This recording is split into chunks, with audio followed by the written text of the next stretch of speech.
এই রাজু ভাই হুম আবার আসতেছে কে? যাই না তো, দেখতেছি, দাঁড়াও। রাজু ভাই আসসালামু আলাইকুম। ওয়ালাইকুম আসসালাম। রাজু ভাই তুমি যে টাকা দিয়েছিলে ওই হুম টাকা হইব না, আমার আরো 500 টাকা লাগতো বেশি। কেন তুমি কি টাকা দিয়ে অন্য কিছু কর নাকি? না আমি ফার্মেসিতে গেছি, যাওয়ার পরে হুম ওষুধ নিতে গেছি, তখনই 1000 দিয়েছি, বলছে আরো 500 টাকা লাগবে। এখন তো আমার কাছে 8 টাকা নাই, তুমি যদি 500 টাকা দিতে তো ভালো হতো। ঘটনা কি সত্যি? হ্যাঁ সত্যি। ও কিন্তু সব দোকানদারকে জিজ্ঞেস করবি। আচ্ছা তো তোমার কাছে কত আছে? আসার সময় তো টাকা ভুলে রাখে আসছি, আনতে ভুলে গেছি। তো আমি কি করবো এখন? আসসালামু আলাইকুম। ওয়ালাইকুম আসসালাম। ভালো আছেন ভাই? জি ভালো আছি, তুমি কেমন আছো? আমি তো ভালো আছি কি দরকার? ভাই। 500 টাকা যদি টাকা দিতেন। টাকা তো এখন নাই, কি করবো টাকা দিয়া?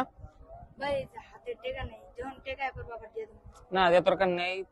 তো এখন তো টাকা নাই, চলো বাসা থেকে নিয়ে দিই। চলেন বাসায় যাই। তো তোমরা আসো আমাদের সাথে, চলো। আসো।